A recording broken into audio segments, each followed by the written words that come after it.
तो question number 3 was given और लोगों को टेक्निक पता है हाउ टू सॉल्व दिस, तो कोई बहुत बड़ी रॉकेट साइंस नहीं है। We are suppose to prepare receipt and payment account first, और फिर उसी रिसिप्ट एंड पेमेंट को देख के आप क्या बनाएंगे, income and expenditure. So first and foremost, it is given opening balance, children. How we are supposed to put this? We'll be putting two balance brought down, cash and bank. Cash balance is 1000 and bank balance is 2000. 1 plus 2 makes up 3. Donation received, children. It's a receipt or a payment? Oh, sorry, 7200 by mistake. I wrote 2000. Answer, donation received क्या है भाई, receipt है कि payment है? Receipt है, तो will be putting it on the debit side to donation for pavilion. I hope so everybody must be knowing the meaning of this word pavilion, जहां पे प्लेयर्स को अकोमोडेट किया जाता है ना, क्रिकेट मैच और football match. Next we have purchase of refreshments. It's a payment और a receipt children? It's a payment. आपने पेमेंट किया होगा रिफ्रेशमेंट्स खरीदने के लिए. So by purchase of refreshments, value is 600. Then we have sale of refreshments. It's a receipt or a payment? It's a receipt. तो आपने debit side में लिखना है to sale of refreshments. How much? 12,000. Then we have, children, subscription collected for previous year. This is current year and this is next year. But हमको इन सबसे कोई मतलब नहीं है. हमको इस वर्ड से मतलब है कि ये collected है. So it's a receipt. So we should be putting it where, children, when it is a receipt? On the debit side, we'll write to subscription. And आप इसको 3 बार ही लिखिए जैसे यहाँ पे लिखा गया है. It's for the year 2015-16. Then we have for 16-17 and 17-18. It's 500, 7,600 and 900. Total makes up how much? 76 plus 5 is 81 and 9. It is 9,000. Then, children, sale of sports material. It's a receipt or a payment? Receipt है तो debit side में आ जाएगा. Sale of old sports material. क्या value है? What's the value? 1200. Thereafter, what do we have? Rent paid. It's again a receipt. So we'll be writing what? By rent on the credit side 3,000. Sports material purchase. Payment or receipt? तो आप लिखेंगे by sports material purchase. How much? 4,800. Then we have expenses for maintenance. Again, it's a payment. Entrance fee received, children. It's a receipt or a payment? It's a receipt. How much? To entrance fee received. कितनी है receipt? लोगों ने लिखा होगा भाई solve करते time. नहीं लिखा? अच्छा, टाइम पास कर रहे हैं. चलिए कोई बात नहीं, करिए टाइम पास. 1.5 साल बाद सीयूईटी में भी लोग टाइम पास ही करेंगे. Thereafter we have tournament expenses, तो it's a payment. तो लिख देंगे बाय टूर्नामेंट एक्सपेंसेस. फर्नीचर खरीदा है तो ये भी पेमेंट है, तो इट्स फर्नीचर परचेज्ड. तो जो लोग एकदम ढकोड़सन की तरह क्लास कर रहे हैं कि बस बैठ जाएं सुन लें, वही रिक्शा चलाएंगे कुछ साल बाद और कहेंगे बहुत प्रॉफिटेबल वेंचर है, फालतू में इतने साल पढ़ाई की. Then we have office expenses. It's 1200. और उसके बाद है balance carried down. Cash balance is given to us, but definitely यहाँ पे cash balance दिया और bank balance नहीं दिया, तो bank balance आपको calculate करना पड़ेगा. तो let's see कितना आएगा ये bank balance. total कर लेते हैं इसको. It's 8,200 plus 4,600 plus 12,000 plus 9,000 plus 1,200 and 1,000, और माइनस कर देंगे आप इसमें से 600, 3,000, 4,800, 2,000, 2,400, 1,500 and 1,200. ये आएगा 20,500. तो टोटल हो गया 20,900 and the total came 36,000. तो आई होप सो सबको रिसिप्ट एंड पेमेंट समझ में आ गया. अब इसके बाद क्या प्रिपेयर करना है हमको इसमें, इनकम एंड एक्सपेंडिचर। तो चेक कर लेते हैं यहाँ पे कौन कौन सा आइटम आपको रेवेन्यू नेचर का नजर आ रहा है। लेट्स सी चिल्ड्रन, सबसे पहले आपको जो यहाँ पे ये नजर आएगा, ये तो प्रीवियस ईयर की असेट है तो इससे कोई मतलब नहीं। Donation for pavilion is a liability, sale of refreshment is a revenue item, subscription में सिर्फ करंट ईयर का आइटम रेवेन्यू है, sale of sports material again it's a capital item because आपने स्पोर्ट्स मटेरियल बेचा है, बट ध्यान से सुनिएगा, इट्स नॉट स्पोर्ट्स इक्विपमेंट। क्या स्पोर्ट्स इक्विपमेंट शब्द का यूज किया गया है? स्पोर्ट्स मटेरियल है, बैट बॉल। तो ये सब तो रोजमर्रा की चीजें आएंगी तो खर्चा, और बिकेंगी तो it's income basically. Thereafter entrance fee को भी आप इनकम मान लेंगे। रिफ्रेशमेंट आपका एक्सपेंस है, revenue nature item. Rent also expense. Sports material खरीदा, ये भी expense. This also expense, this also expense.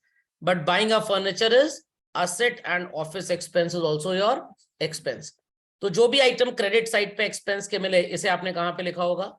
Debit side of income and expenditure. और जो भी डेबिट साइड में इनकम के आइटम्स है, ये चले गए क्रेडिट साइड में। तो पहले क्रेडिट साइड कंप्लीट कर लेते हैं। बाय सेल ऑफ रिफ्रेशमेंट क्या वैल्यू दी हुई है हमको? 12,000 रुपीज। तो यहां पे 12,000 लिख लेते हैं।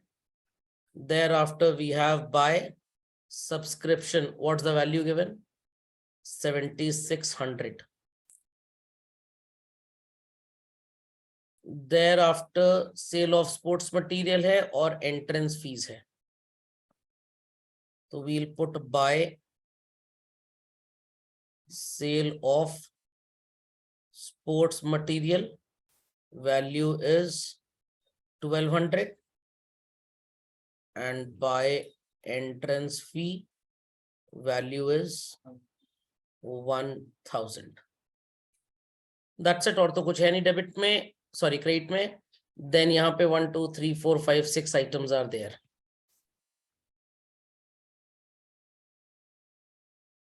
तो सबसे पहला आइटम आपको क्या नजर आ रहा है? Purchase of refreshment 600। जिन्होंने होमवर्क किया उनको परचेज ऑफ रिफ्रेशमेंट समझ में आ गया, जिन्होंने नहीं किया वो जब ठेला लगाएंगे चुरमुरे का अपने स्कूल के बाहर, तो वो परचेज ऑफ रिफ्रेशमेंट की एंट्री पास करेंगे। तो जो अभी 2D में पढ़ रहे हैं उन्हें कल को 3D में नहीं पढ़ना पड़ेगा, और जो होमवर्क नहीं सॉल्व करके आए वो 3D में पढ़ेंगे, वो रिफ्रेशमेंट ठेले पे लगा के बेचेंगे। एंड देन स्पोर्ट्स मटेरियल आपने खरीदा 4,800 का। Thereafter expenses for maintenance is 2,000. Expenses for maintenance के बाद हमारे पास है ये टी एक्सपेंस, क्या था भाई? टूर्नामेंट एक्सपेंस था। नहीं, ऑफिस में तो जब चपरासी की नौकरी करेंगे तब लिखेंगे, अभी टूर्नामेंट एक्सपेंस की बात कर रहे हैं। इट्स 2,400। उसके बाद भी है office expenses 1,200। So those who have done can let me know कि भाई क्या सरप्लस आ रहा है, और बाकी जो डोनर्स हैं वो मेरे साथ कैलकुलेट कर लेंगे। Surplus is excess of income over expenditure. तो credit is 12,000 plus 719 20 21,800 is the total. और इधर आ रहा है 4 3 7 2 9 2 11 12 12,000 13,000 14,000 रुपए आएगा शायद, if I'm not wrong। 3,600 4,800, then we have 2,000 2,400 and 1,200। हाँ 14,000 आ रहा है, and here it is 21,800। तो 7,800 is the amount of surplus that we get। 21,800 total आ गया। तो ये बात सबको समझ में आ गई होगी, how we happen to prepare income and expenditure and receipt and payment account। So लोग अपनी कॉपी में जरा एक हेडिंग लिख लें, treatment of various items while preparing the accounts for NPO। Very quickly, treatment of various items while preparing the account of NPO। या financial accounts या financial statements of NPO. और सबसे पहली हेडिंग आप इसमें लिख लेंगे titled as subscription. I repeat children, titled as subscription. So subscription होता क्या है, तो यहाँ पे कुछ चीजें इंपॉर्टेंट आपको नोट डाउन करनी है जिससे आपको इन शॉर्ट मीनिंग समझ में आ जाएगा। तो first and foremost we have item titled as subscription. तो इसका बेसिक मीनिंग तो यहाँ पे लिखा हुआ है, won't be making people write that. So that amount which the members are required to pay regularly to the NPO children, we call it as subscription. किसी भी एनपीओ के लिए it's a revenue nature receipt. तो जब आप receipt and payment account बनाएंगे वहां पे आप इसे कहां लिखेंगे, जब आप इनकम एंड एक्सपेंडिचर बनाएंगे वहां पे इसका क्या ट्रीटमेंट होगा, और जब आप बैलेंस शीट बनाएंगे तो वहां पे इसका क्या ट्रीटमेंट होगा। तो आपको ये ट्रियो प्रिपेयर करना होगा सबके लिए, बार बार दो लाइन का छोटा सा एकदम। So in receipt and payment account will be putting, what will be putting is to subscription. ये ऑलरेडी आपको लिखा हुआ पहले से मिलेगा। आपको इनकम एंड एक्सपेंडिचर में लिखना होगा बाय सब्सक्रिप्शन। सब्सक्रिप्शन अगर अक्रूड या प्री रिसीव्ड है, आई रिपीट अक्रूड या प्री रिसीव्ड, तब तो बैलेंस शीट में आएगा। बट करंट ईयर में जो भी सब्सक्रिप्शन का अमाउंट आपको मिला, इट्स योर इनकम चिल्ड्रन, इसका बैलेंस शीट से कोई भी लेना देना नहीं होगा। The second item that we have is named as general donation. अब अगर हम जनरल डोनेशन की बात करें तो इट इज दैट अमाउंट जो ऑर्गेनाइजेशन को मिला और ऑर्गेनाइजेशन जैसे चाहे बच्चों इस पैसे को इस्तेमाल कर सकती है। तो इस पैसे को भी आप कैटेगराइज करेंगे as a revenue receipt. And अगर ये रेवेन्यू रिसिप्ट है तो ब्रह्मास्त्र आपको ऑलरेडी पिछली क्लास में कल दे दिया गया था। रिसिप्ट एंड पेमेंट अकाउंट में तो आएगा ही आएगा, कैसा भी रिसिप्ट हो। Thereafter, being revenue receipt in nature, this would appear in income and expenditure as well. But balance sheet में आपको general donation के बारे में कुछ भी रिकॉर्ड नहीं करना। कैसे पता लगाएंगे कि आपकी डोनेशन जनरल है या स्पेशल है? If it is written donation for so and so thing, donation for, donation towards, तो ये बन जाएगा स्पेशल डोनेशन। बट अगर सिर्फ डोनेशन वर्ड लिखा है और कुछ भी नहीं दिया, then it is called as general donation. So special donation को कैसे पहचानेंगे? I hope so everybody understood well. चलिए तो लिखिए children, donation for dot dot dot dot. So this happens to be called as special donation children. जिस purpose के लिए मिला है आप उसी पर्पस के लिए इसे यूज कर सकते हैं। You are not suppose to use this money for the purpose other than the said purpose. Donor ने बताया कि आप इस डोनेशन का इस्तेमाल क्रिकेट मैच के लिए करिए, बिल्डिंग कंस्ट्रक्शन के लिए करिए, लाइब्रेरी कंस्ट्रक्शन के लिए करिए, so and so tournament organize करिए, उसमें खर्च करिए इस पैसे को। तो आप डोनेशन को उसी पर्पस के लिए यूज करेंगे। किसी भी दूसरे पर्पस के लिए ये डोनेशन का अमाउंट खबरदार आपने इस्तेमाल किया। सो यहां पे आपको रिसिप्ट साइड में लिख के मिलेगा donation for so and so thing.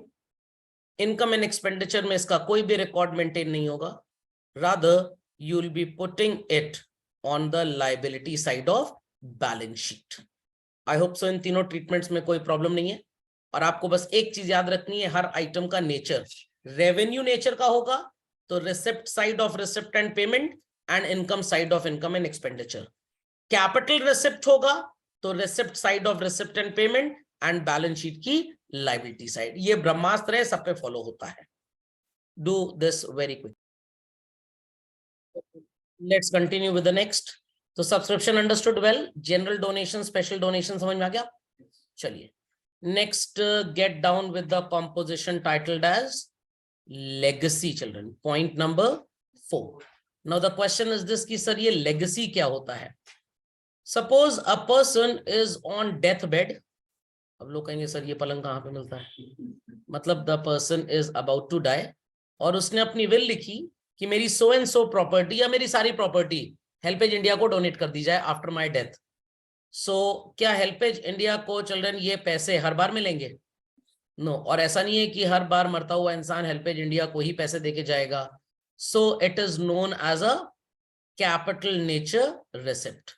So if it is a capital nature receipt or even revenue nature receipt, any type of receipt it is, children, it will definitely be appearing on the receipt side of receipt and payment account.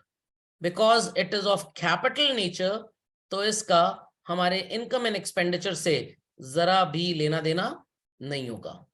तो receipt side पे आपको already लिखा हुआ मिलेगा to legacy. Income and expenditure में you're not supposed to put anything, and on the liability side of balance sheet आप क्या लिखेंगे? Legacy. Why on the liability side? Because किसी ने पैसे दिए हैं. समझ में आ गया? Update this quickly. After legacy we have life membership fee. इसका एक छोटा सा एग्जाम्पल मैं आपको दे सकता हूं. टेक एन एग्जाम्पल कि आपके पापा ने इस्कॉन का मेंबरशिप ले लिया वर्थ 1,25,000. सो वन टाइम आपके पापा ने इस्कॉन को पेमेंट कर दिया और लाइफ लॉन्ग वो मेंबर बन गए. वर्ल्ड वाइड इस्कॉन के जितने भी सेंटर्स हैं चिल्ड्रन, वहां पे जब आप स्टे करेंगे जाकर, तो आपको जो भी लॉजिंग के चार्जेस होंगे that would be highly discounted because your father is a life member. This money ISKCON people would be doing what? वो इस पैसे का बैंक में फिक्स डिपॉजिट करवा देते हैं और इस फिक्स डिपॉजिट के पैसे से जो भी इंटरेस्ट इनकम आती है बच्चों, उस इनकम से अपने चैरिटेबल ऑर्गेनाइजेशन की एक्टिविटीज को फंड करते हैं. दैट्स वाई आप ISKCON में भगवत गीता परचेज करिए 20 रुपीज की आपको दे देंगे, जहां पे उसकी प्रिंटिंग कॉस्ट ही 100-200 रुपए है. तो कैसे वो इतना लॉस झेलते हैं? ये जो डोनेशन का पैसा बैंक में इन्वेस्ट होता है, इससे इंटरेस्ट मिलता है, वहां से कॉस्ट कवर कर ली जाती है. तो आपको life membership fee receipt side में मिलेगी लिखी हुई. Because it is a capital receipt, तो इसको इनकम एंड एक्सपेंडिचर में आपको कुछ भी नहीं करना है. Directly this would appear in balance sheet. Entrance fee के चिल्ड्रन दो तरह के ट्रीटमेंट्स हैं. If the amount is so called of considerable high value, तो आप इसे कंसिडर करेंगे as a capital receipt children. And if the amount is relatively small, you will consider it as a revenue receipt. अब भाई capital receipt हो या revenue receipt हो, कैसी भी रिसिप्ट हो, definitely this would be going in receipt and payment account. बात समझ में आ गई?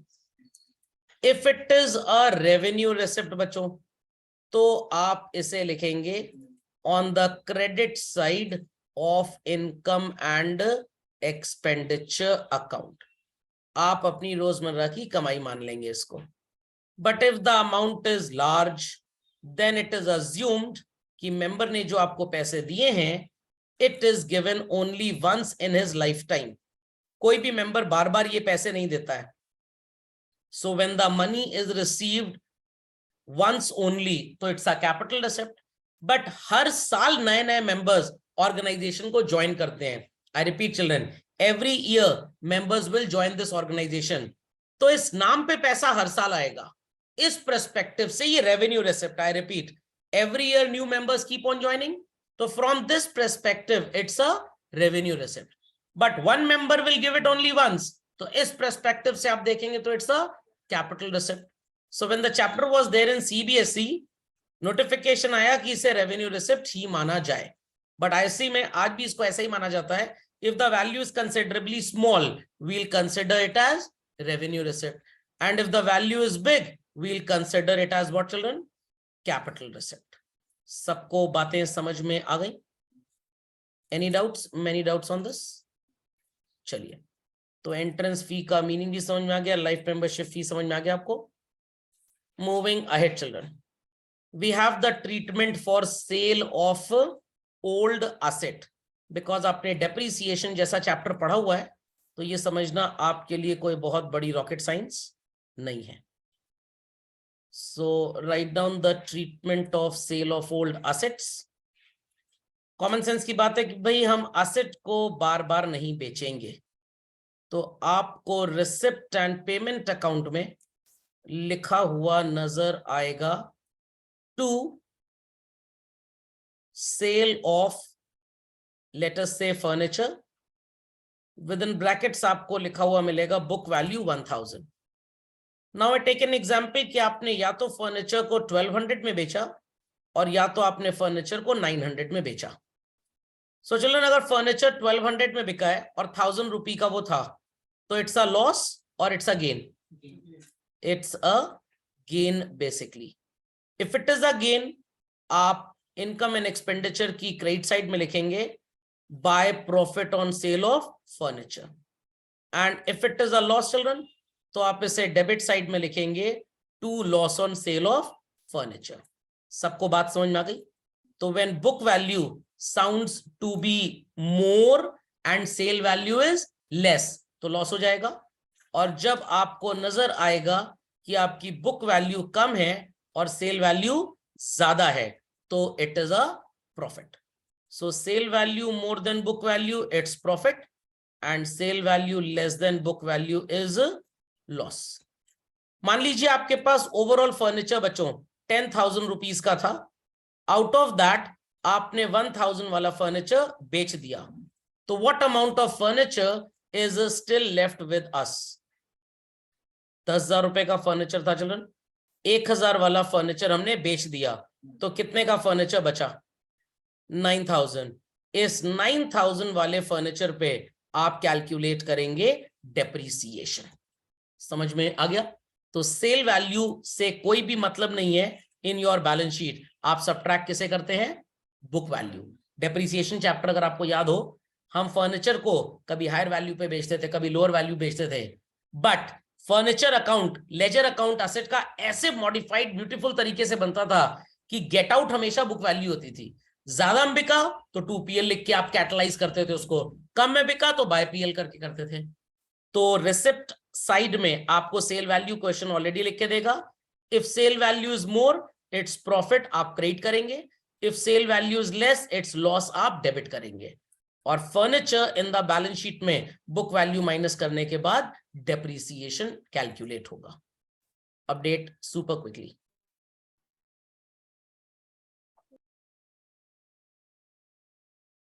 चलो let's continue next.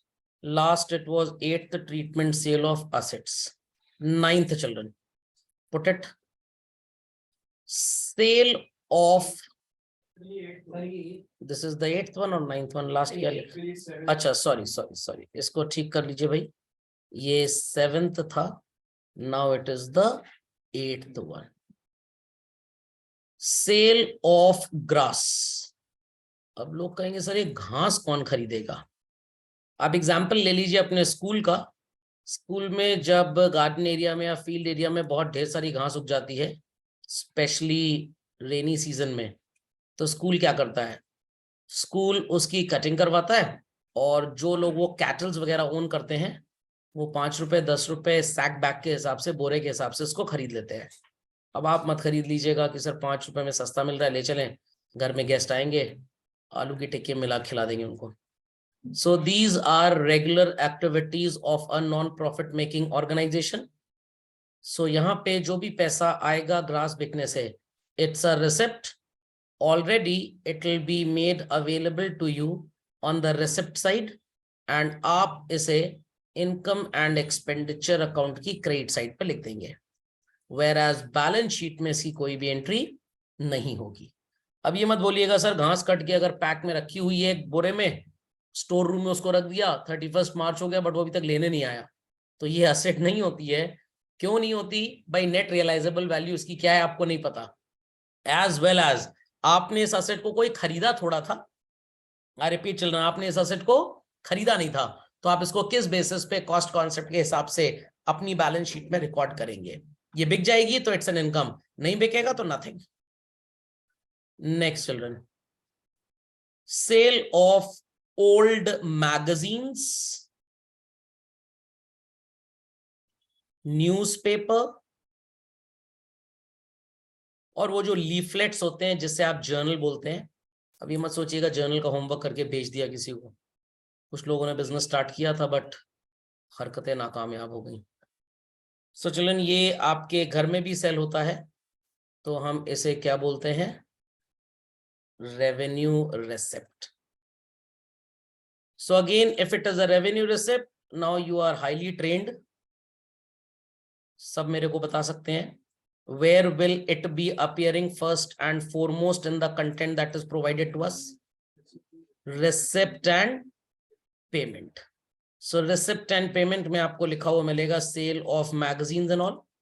Because it's a revenue nature receipt, आप income and expenditure की credit side पे इसको लिख देंगे by sale of magazines and all.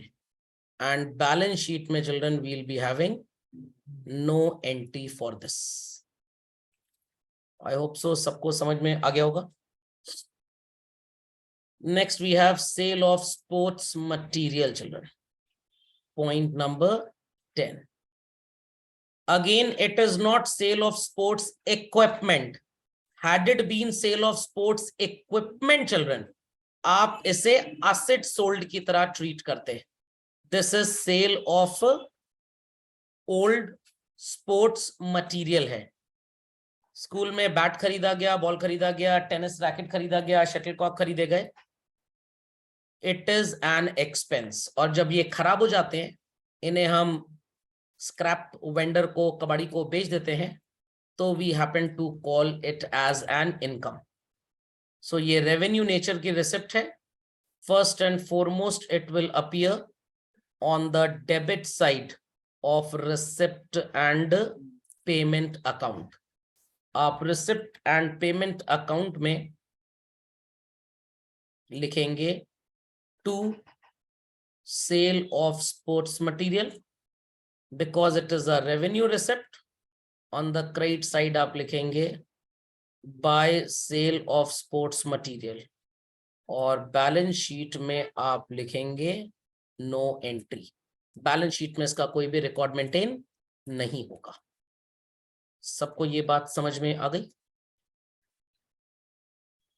Next we have item number 11. Take an example. Some eminent personality is called in your school to deliver a speech or give some lecture. In their honor, some money is spent. So this spending is named as honorarium. So children, honorarium का मतलब हमारा रोजमर्रा का खर्चा. Because eminent personalities are regularly being invited in non-profit making organizations. आपके school में भी लोगों को, गेस्ट्स को बुलाया जाता होगा, तो उनके ऑनर में जो पैसे खर्च होते हैं उसे हम बोलते हैं honorarium. So being a revenue payment, it will appear on the payment side of receipt and payment account and expenditure side of income and expenditure account. And here in balance sheet there sounds to be no entry. Update fast. So we understood the meaning of subscription, general special donation, legacy, life membership fee, entrance fee, sale of old assets, sale of periodicals, sports material का sale, payment of honorarium. यहाँ तक सबको clear हो गया, ठीक है? Next, let's understand what is called as endowment fund. Now, endowment fund, children, is very much closely related to what is called as special donation. अब लोग कहेंगे सर स्पेशल डोनेशन और एंडाउमेंट फंड में फिर डिफरेंस क्या हुआ? थोड़ा सा डिफरेंस है. आपने किसी एनपीओ को, लेटेस्ट से हेल्पेज इंडिया को, बच्चों इस साल डोनेशन पे कर दी 10 लाख रुपीस, 1 करोड़ रुपीस की. नेक्स्ट ईयर कोई श्योरिटी नहीं है कि आप डोनेशन देंगे कि नहीं देंगे, कोई श्योरिटी नहीं है.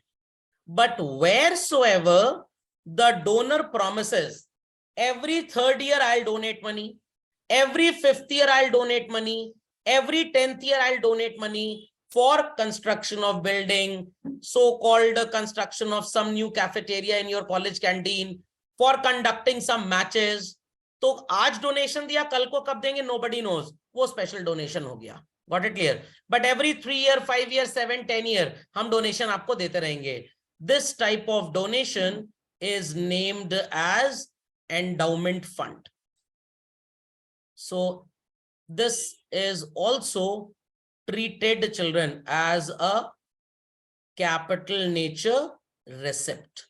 Why capital nature receipt?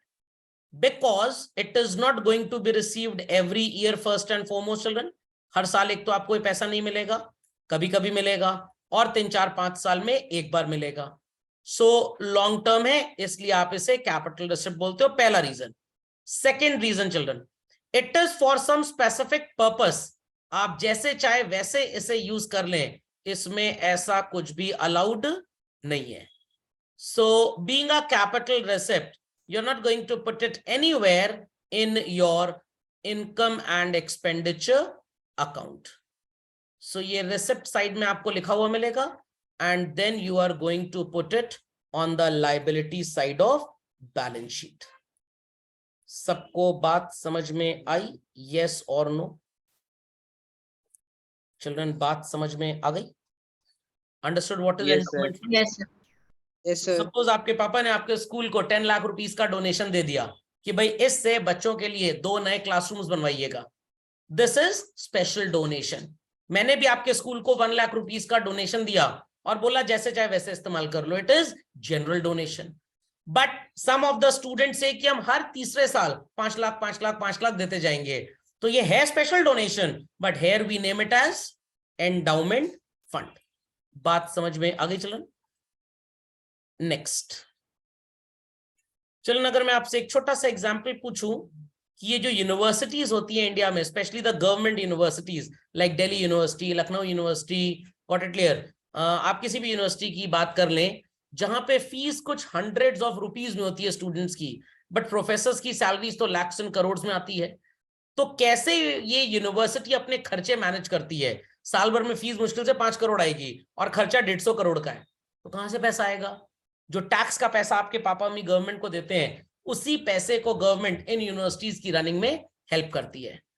तो यहाँ पे हर यूनिवर्सिटी को बच्चों पैसे 2 तरह से मिलते हैं. One is called as development grant, जिससे यूनिवर्सिटीज अपनी एसेट्स अक्वायर करती हैं. बिल्डिंग बनवा ली, वाटर कूलर लगवा लिया, फर्नीचर खरीद लिया, कंप्यूटर खरीद लिया.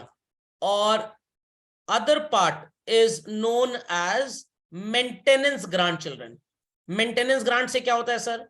इस पैसे से यूनिवर्सिटी अपने प्रोफेसर्स को सैलरी देगी, एम्प्लॉइज को सैलरी देगी, इलेक्ट्रिसिटी एक्सपेंस पे करेगी, रिपेयर एंड मेंटेनेंस एक्टिविटीज करेगी.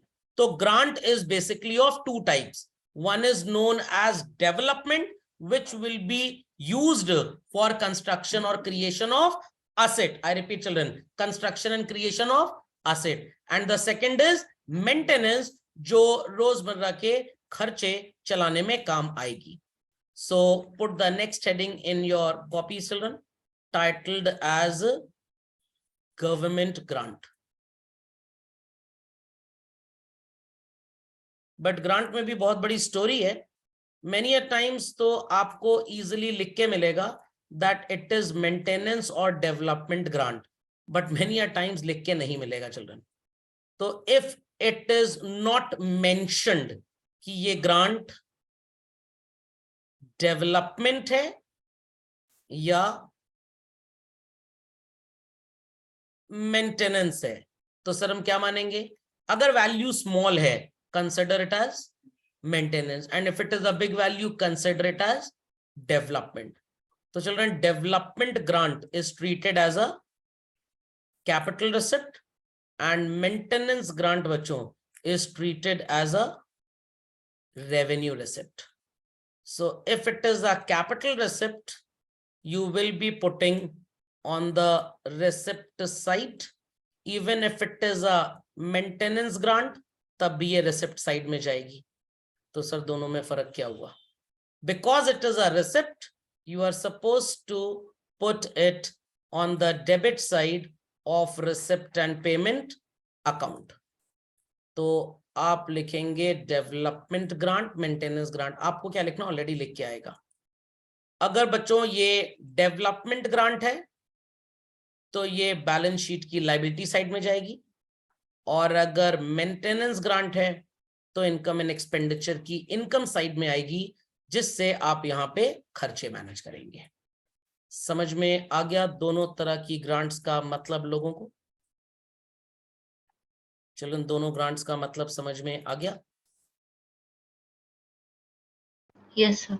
चलिए, ट्रीटमेंट नंबर 14 बड़ा ही स्पेशल ट्रीटमेंट है, और इसीलिए इसका नाम रखा गया है स्पेशल फंड। अब ये स्पेशल फंड होता क्या है, पहले आप ग्रांट कंप्लीट कर लीजिए, फिर मैं स्पेशल फंड पे चलता हूं। न्यू चिल्ड्रन, तो स्पेशल फंड की अगर हम लोग बात करें चिल्ड्रन, तो ये स्पेशल फंड होता क्या है? Take an example that in the year 2014-15 the NPO decided कि हम 2021-22 में एक बिल्डिंग का कंस्ट्रक्शन करेंगे, and the building construction let us say costs 20 lakh rupees. सुनाई पड़ गई बात? सो 14-15 से 21-22 तक कितना ईयर्स है पहले ये देख लेते हैं। तो 14-15 एक हो गया, फिर year ending 16-17-18 19-20 21 and 22, we have a time of how many years children? 8 years. So during these 8 years इस एनपीओ को लोगों ने डोनेशन दिया children, donation for the purpose of what? Building.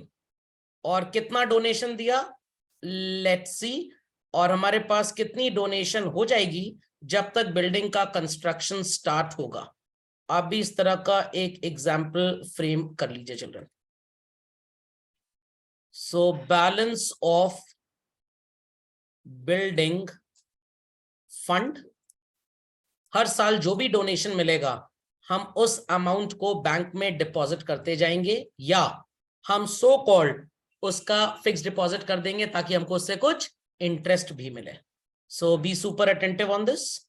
Year is children 14-15, 15-16, 16-17, 17-18, 18-19, 19-20 and 20-21। Students might say कि sir एक year गायब हो गया। गायब नहीं हुआ है, वो करंट ईयर है, तो उसको हम साथ में ही लिख लेंगे जब उसका हम रिसिप्ट एंड पेमेंट बनाएंगे। चलिए, so let's take an example कि 14-15 में डोनेशन हमको मिला 1 लाख रुपीस का। हमने इस पैसे को अलग से बैंक में डिपॉजिट कर दिया। देन 3 लाख रुपीस का डोनेशन 15-16 में मिला, तो हमारे पास टोटल बैलेंस 1 + 3 कितना हो गया चिल्ड्रन? 4 लाख। 2 लाख रुपए अगेन डोनेशन यहां पे मिला। What is 4 + 2?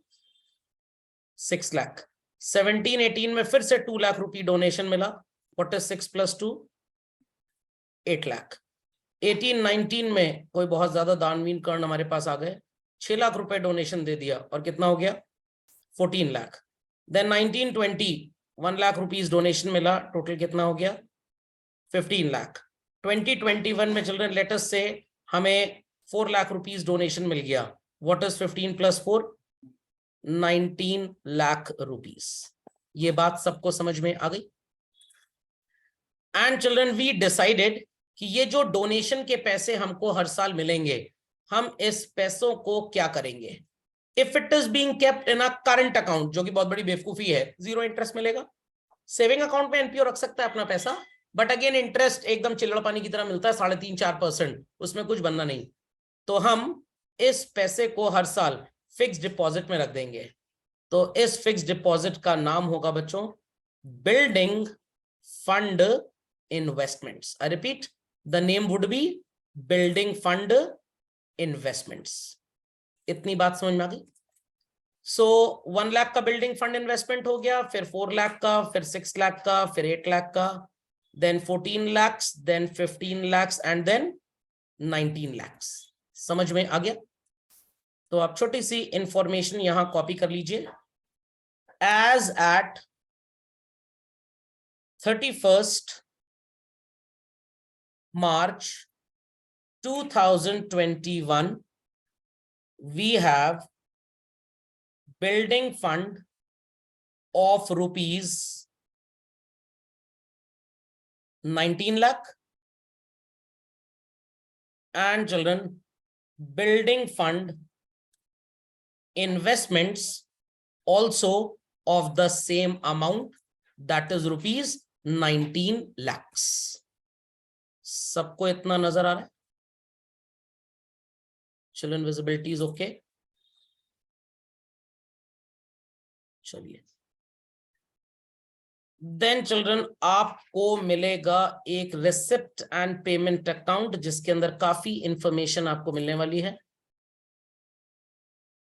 और ये रिसिप्ट एंड पेमेंट अकाउंट होगा for the year ending 31st March 22. On the debit side we have receipts, amount, payments and amount. Debit side में आपको लिखा हुआ मिलेगा to donation for building fund, let us say 4 lakh rupees. दिमाग की बत्ती जलाइए, मिनटोस खाए बगैर। 19 लाख ऑलरेडी आपके पास था डोनेशन पहले से बिल्डिंग का, 4 यू रिसीव्ड मोर, तो टोटल कितने पैसे आपके पास आ गए? चलना आंसर 19 यू हैड, 4 आपको और मिल गया, कितना हो गया? 23 lakhs। Very good. और ये जो आपने प्रीवियस ईयर्स में मनी इन्वेस्ट किया था, इस पे इन्वेस्टमेंट्स पे आपको इंटरेस्ट भी मिला, मान लेते हैं 20,000 रुपए का। Is that understood? So 19 you had, 4 आपको और मिल गया, बट 19 कैश नहीं था। रिमेंबर चिल्ड्रन, 19 कैश नहीं था, आपने इस पैसे को इन्वेस्ट किया था। तो अब वो दिन आ गया है जब आप अपनी ये इन्वेस्टमेंट्स को बेचोगे जाकर, तो 19 लाख आपको वहां से मिल जाएगा। 4 आपको और डोनेशन मिल गया इस बार, तो 19 + 4 इज 23 lakhs। 20,000 रुपए आपको इंटरेस्ट मिल गया, तो कितना हो गया टोटल? 23,20,000। इतनी बात सबको समझ में आ गई?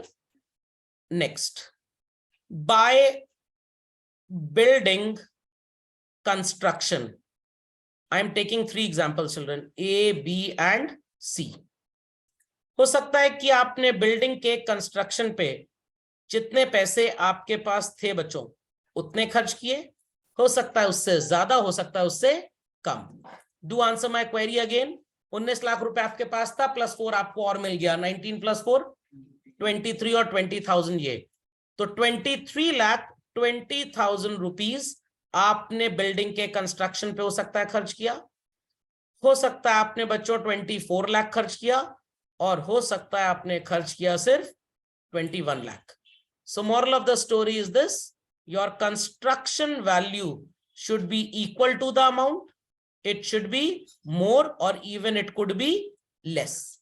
जितने पैसे बिल्डिंग के लिए थे उससे कम भी खर्च हो सकते हैं, इक्वल भी खर्च हो सकते हैं, और उससे ज्यादा भी। तो क्या करना है यहाँ पे? Let's understand children, let's understand. तो इतना composition everybody is suppose to put. तो आपको इतनी इंफॉर्मेशन क्वेश्चन में मिलेगी। कुछ इंफॉर्मेशन मैंने एक्स्ट्रा लिखी है जस्ट टू एक्सप्लेन यू कि ये डेटा आपके पास आया कहां से। तो क्वेश्चन कभी भी आपको चिल्ड्रन ये इंफॉर्मेशन नहीं देगा, ये सिर्फ मैंने आपको समझाने के लिए लिखा how we got this 19 lakh rupees. तो क्वेश्चन आपको जो डेटा प्रोवाइड करेगा वो बस ये डेटा प्रोवाइड करेगा चिल्ड्रन, ये जो एक्सट्रीम लेफ्ट में आपको लिखा हुआ नजर आ रहा है। समझ में आ गई बात चिल्ड्रन? समझ में आ गई बात? चलिए, सो 3 कंडीशंस हमारे पास हैं। The first condition is when expenditure is more less, और तीसरी क्या है? इक्वल। तो चलिए मैं 3 कॉलम बना के आपको एक्सप्लेन करता हूं।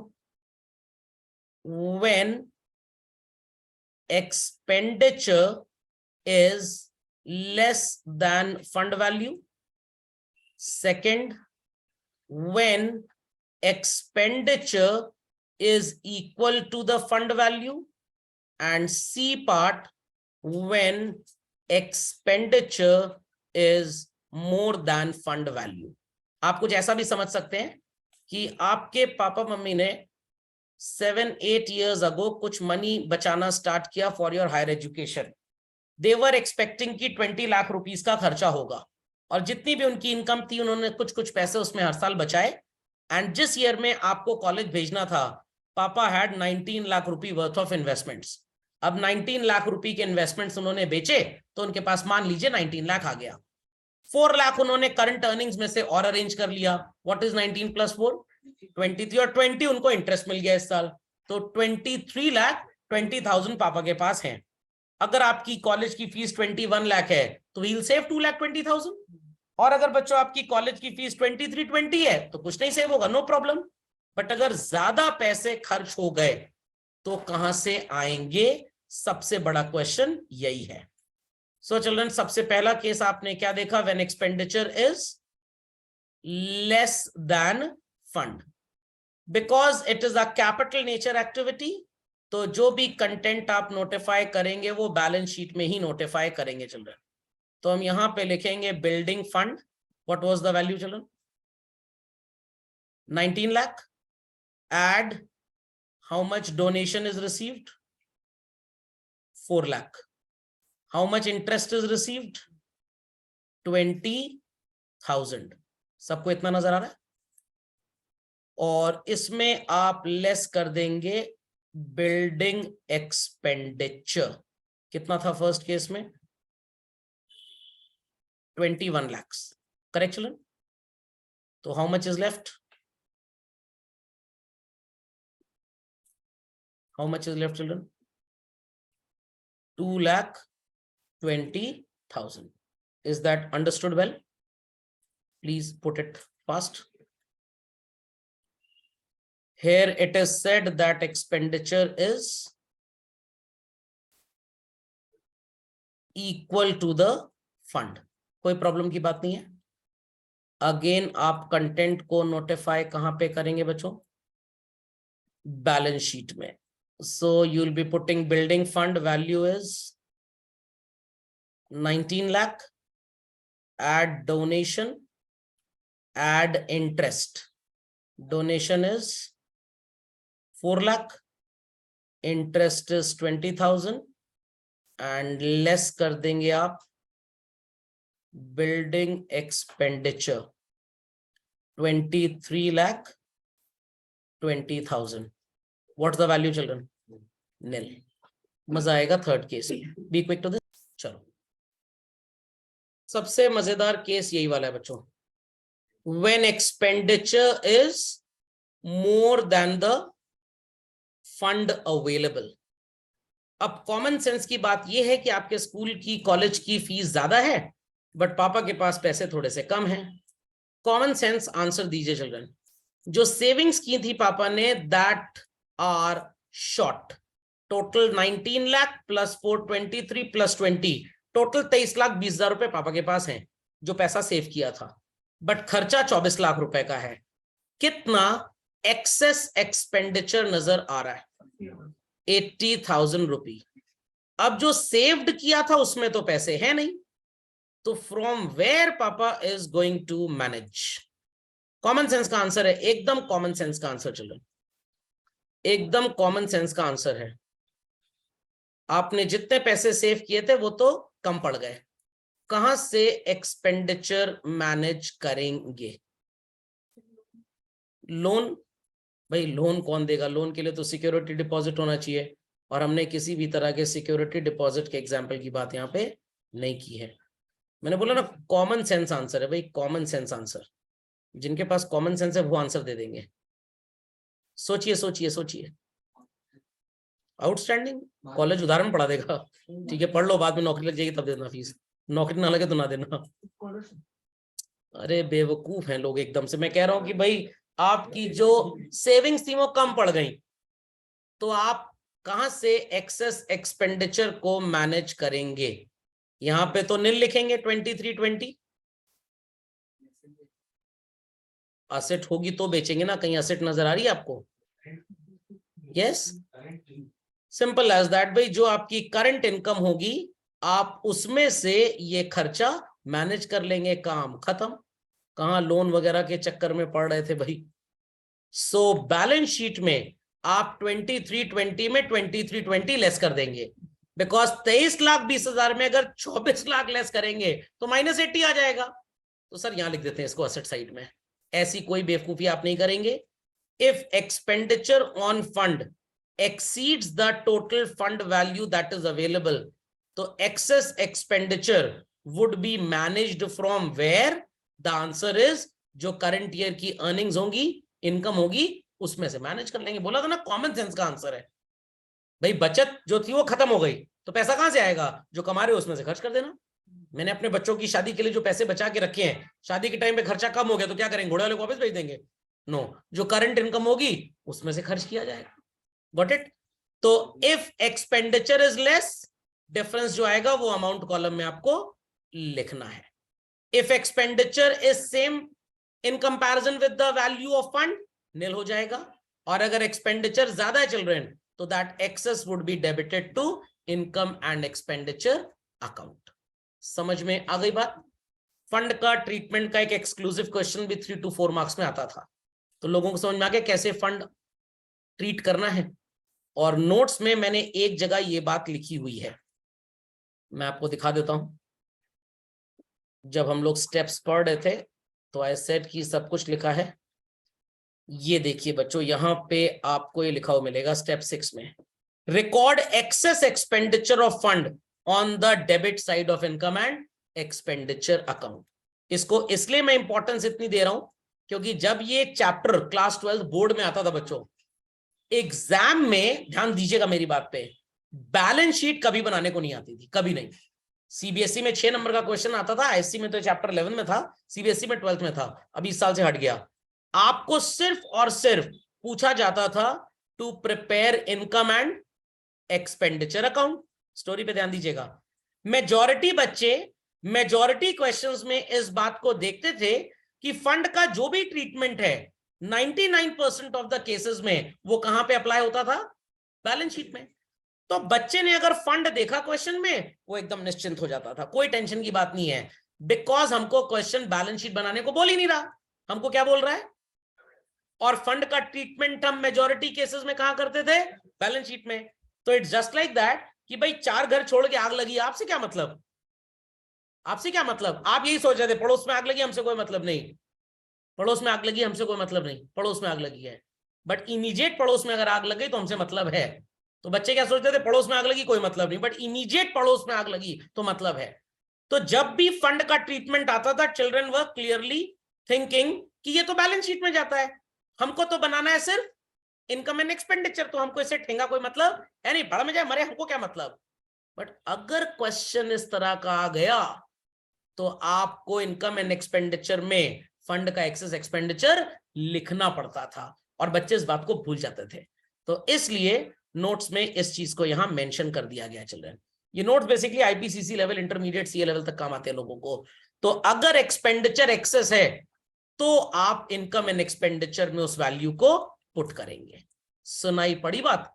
तो 3 में से सिर्फ एक केस ऐसा है जहां पे एक्सपेंडिचर का रिश्ता इनकम एंड एक्सपेंडिचर में क्या कहलाता है आपको पता होना चाहिए।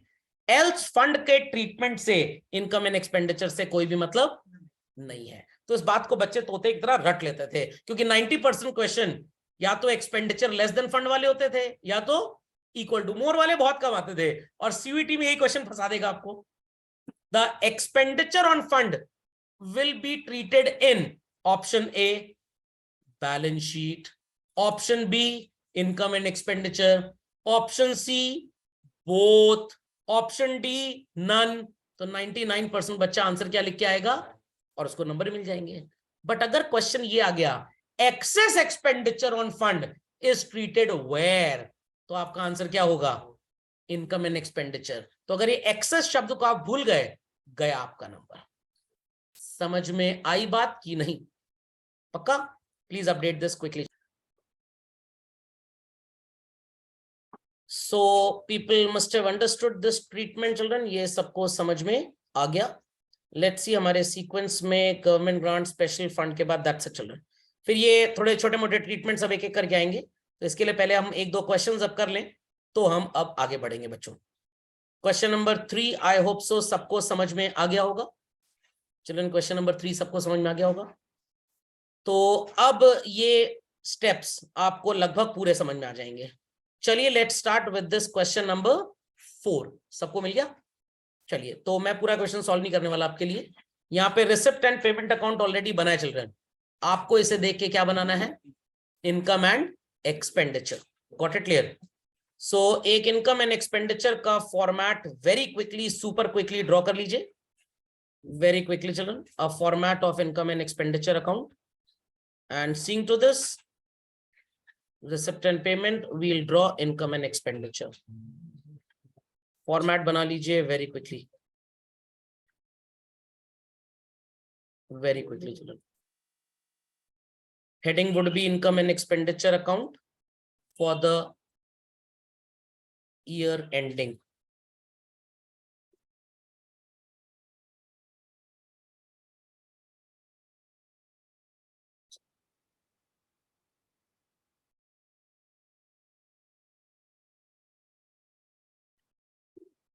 it's 31st March 2020 है कि 21 है? ओ 17 है ना, 20 ना 21। चलिए, for the year 2017 debit side we'll put expenditure, then amount, income and amount। चलो भाई, लोगों ने लिख लिया होगा इतना। Let's mark up first and foremost कौन सा आइटम इनकम है, ये आपको यहां पे मिलेगा, और कौन सा आइटम एक्सपेंस है। चलो, सब्सक्रिप्शन किस कैटेगरी में जाएगा? इनकम, अभी भी तो मैंने आपको बताया है। एंट्रेंस फी 1250 नॉमिनल छोटा अमाउंट है, क्या मानेंगे? इनकम। क्या डोनेशन के साथ चिल्ड्रन कुछ लिखा है फॉर व्हाट पर्पस? तो ये कौन सी वाली हुई, जनरल या स्पेशल? जनरल, तो इसे क्या मानेंगे आप? इनकम। हॉल रेंट, ये क्या है सर? मान लीजिए किसी गुरुद्वारे ने, किसी टेंपल ने एक बड़ा सा हॉल बनाया, और छोटे मोटे कोई बच्चों के मुंडन के फंक्शन होने हैं, या कोई मान लीजिए थोड़ा सा वेडिंग सेरेमनी का फंक्शन है, तो बैंक्वेट की तरह ये हॉल अपना रेंट पे देते हैं। आप अपने फ्लावर डेकोरेटर को बुला के वहां पे डेकोरेशन करवा लीजिए, तो ये आपसे नॉमिनल रेंट लेंगे, बाकी लाखों रुपए आप खर्च करिए। तो ये इन ऑर्गेनाइजेशंस की रेगुलर रिसिप्ट होती है, तो it's what again? Income. Investments की बुक वैल्यू 4000 है, और हमने बेचा कितने में चिल्ड्रन? तो sale value is 3000, book value is 4000। Difference कितने रुपए का है? क्या बोलेंगे आप इसे? Loss. Salary is what children? Expense. Rent is what? Expense. Electricity expense. Taxes expense. Printing and stationery expense. ये तो अंधा भी बता देगा क्या होगा। बुक्स परचेज्ड क्या होगा चिल्ड्रन? इनकम। पेमेंट साइड पे इनकम कहां से आ जाएगी? ये ऐसे लोग हैं अपने माँ बाप की इनकम को कम कर देंगे, इडियट्स। बुक्स खरीदी गई हैं, बुक्स चिल्ड्रन। स्कूल की लाइब्रेरी में बुक्स आई हैं, ध्यान से सुनिएगा। मैगजीन नहीं आई, बुक आई है, बुक। तो क्या बुक सिर्फ एक साल चलेगी? नो, लॉन्ग टर्म है, तो इट्स एसेट। सोच के आंसर दीजिए। गवर्नमेंट बॉन्ड्स क्या होंगे children? Asset. Very good. Fixed deposit also and asset. खोपड़े में बात गई। देख लेते हैं कोई एडजस्टमेंट है कि नहीं। कोई एडजस्टमेंट नहीं हमारे पास। चलिए लिखना स्टार्ट करते हैं। So subscription, donation and rent. So on the credit side we'll be putting by subscription, by donation. I hope so nobody is confused with the thing कि सर रिसिप्ट साइड में जो दिया हुआ है डेबिट, और income side में हम जो लिख रहे हैं वो क्रेडिट। तो ये डुअल एस्पेक्ट हो गया। सॉरी, ऐसा कोई डुअल एस्पेक्ट नहीं है। Bye rent of hall. चलिए वैल्यूज चेक कर लेते हैं। सब्सक्रिप्शन है 22,500 का। एंट्रेंस फीस भी लिखना भूल गए। चलिए एंट्रेंस फीस लिख लेते हैं यहाँ पे। चलिए 22,500। Let's see the amount of donation कितना है? 2500 और entrance fees 1250। 2500 donation, 1250 entrance fee, और रेंट कितना था चलो 750। That's it. डेबिट साइड में 1 2 3 4 5 6 items are there. Salary, rent, electricity पहले लिख लिया जाए। इट्स सैलरी, रेंट, इलेक्ट्रिसिटी, और क्या था हमारे पास बच्चों? टैक्सेस था, isn't it? Salary, rent, printing and stationery and sundry expenses. चलो भाई, it's 2 printing and stationery and sundry expenses। Check कर लीजिए, सैलरी की वैल्यू कितनी है 1500 और रेंट है 800। सैलरी 1500, रेंट 800, इलेक्ट्रिसिटी 3500 और 1700। उसके बाद प्रिंटिंग है 1700 की, टैक्सेस है 1700। Taxes, printing 380, 380, and what is sundry expense? 920 children. और अब आप थोड़े बड़े बच्चे बन जाइए। फिक्स डिपॉजिट्स के साथ कोई रेट ऑफ इंटरेस्ट दिया चिल्ड्रन? नहीं दिया। और अगर दिया भी होता तो हम इसके इंटरेस्ट की अकाउंटिंग ना करते, क्योंकि ईयर एंड्स ऑन 31 मार्च और आपने फिक्स डिपॉजिट भी कब करवाया बैंक में? 31 मार्च। तो नेक्स्ट ईयर इसका इंटरेस्ट मिलेगा, एक दिन के इंटरेस्ट की। There sounds to be no recording. Investments 4000 के थे और आपने 3000 में बेच दिए। What's your difference called as? Loss. So you will be putting loss on sale of investments. सो बच्चों, जितने ट्रीटमेंट्स मैंने आपको लिखवाए हैं, इनको आप in full soul and spirit कम से कम 10 बार पढ़िएगा, तब जाके लर्न होंगे आपको। चलिए, एक ट्रीटमेंट सीक्वेंस में आपको अभी और लिखवाऊंगा मैं। Proceed from drama and cultural programmes, 22,500 plus 2500 plus 750 and 1250। It is बच्चों हाउ मच? 27,000। डेफिनेटली मेरे को डेबिट ही शॉर्ट लग रहा है। क्या बोलेंगे आप इसको? Excess of income over expenditure. 1500, 800, 3500, 1700, 380, 920 and 1000। ये 9800 आ रहा है बच्चों। 27,000 आप माइनस कर देंगे तो your answer would be 17,200। Children, were we instructed to prepare balance sheet? No, but मैं आपको बोलूंगा कि जरूर बनाइए, क्योंकि छोटे छोटे क्वेश्चन से जब आप ये बैलेंस शीट ओपनिंग बनाने की प्रैक्टिस करेंगे तो आपके लिए क्लोजिंग बैलेंस शीट बनाना बहुत आसान हो जाएगा। तो draw the format of balance sheet. बहुत बड़ी बैलेंस शीट नहीं बनेगी, बिकॉज हमारे पास कॉम्पोजिशन ही बहुत ज्यादा नहीं है। Title let us children balance sheet as at, ध्यान से डेट सुनिएगा, 31 March 17 is this year end. तो लास्ट ईयर एंड कब हुआ होगा बच्चों? 16। Liability, amount, assets, amount. मैं सफाई अभियान स्टार्ट कर रहा हूं, आप बहुत ध्यान से इस रिसिप्ट एंड पेमेंट को देखिए डेबिट साइड में पहले तो बच्चों, और बताइए डू यू फाइंड एनीथिंग जिससे थोड़ा सा भी फील आ रहा हो कि वो लास्ट ईयर का डेटा है? Balance brought down, is that okay? और कुछ डेबिट साइड में ऐसा लग रहा हो जो लास्ट ईयर का हो? चलो, इन्वेस्टमेंट्स। कैसे सर? आपने इन्वेस्टमेंट्स बेचे हैं, यस और नो? सर हो सकता है करंट ईयर में खरीदे हो। करंट ईयर में खरीदे होते तो पैसे गए होते। पैसे गए होते तो वो कहां नजर आते? क्या पेमेंट में कहीं इन्वेस्टमेंट नजर आ रहा है आपको? नहीं नजर आ रहा। सर फिक्स डिपॉजिट नजर आ रहा है, लास्ट डे खरीदा गया है तो बेचा कब फिर? बेचा कब? तो अगर आपके घर में आपको पता लगा कि कोई एसेट बिकी है बट वो इस साल खरीदी नहीं गई, मतलब वो लास्ट ईयर थी, तो ये 3200 और 4000 बैलेंस शीट में अपीयर करेगा as cash in hand. How much?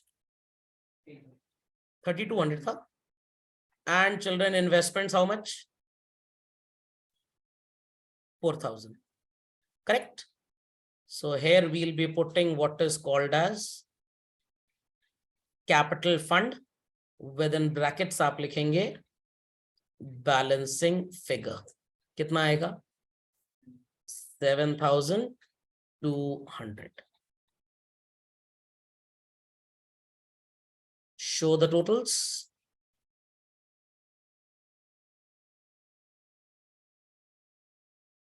And अब आप बैलेंस शीट बनाएंगे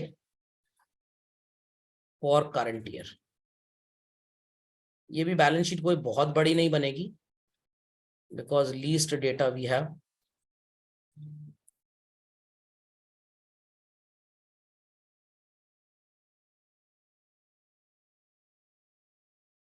It's 31st March 17.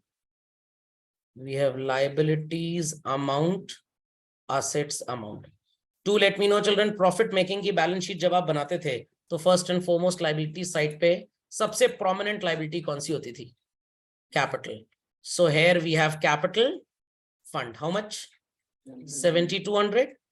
ऐड कर देंगे आप सरप्लस. How much? 17200. तो ये चिल्ड्रन आ जाएगा 24400. Correct.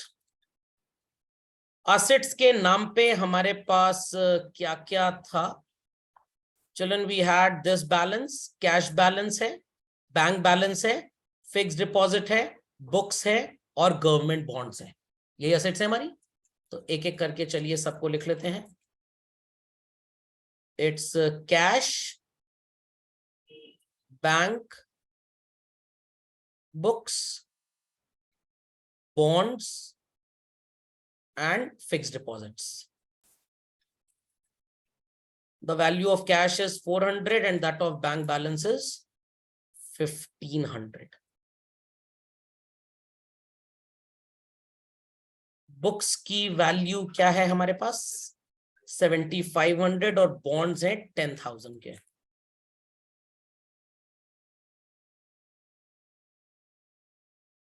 And children, fixed deposits, it's 5000.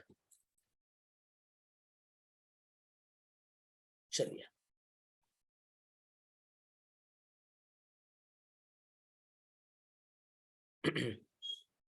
Liability में तो और कुछ था नहीं लिखने लायक.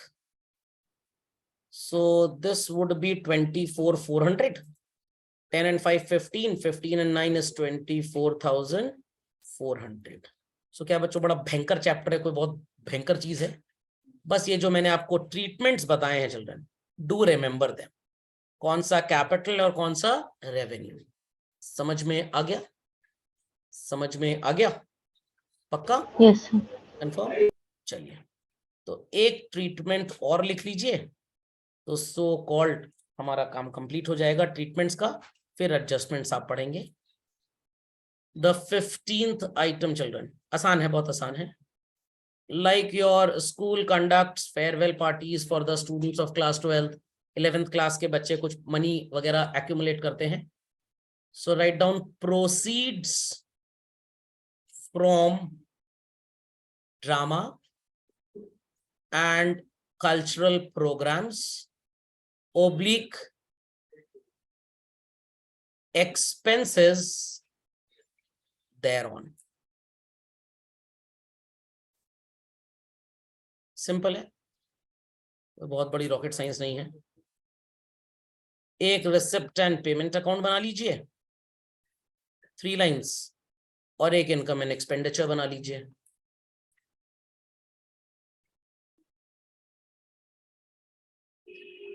सो रिसिप्ट साइड में लिखिए 2 drama collections X by drama expenses Y. drama expenses would appear on the expenditure side and drama collections would appear on the income side, children. That's it. सुनाई पड़ गई बात सबको? Got it? चलिए. Yes, sir. So tomorrow we'll continue, children.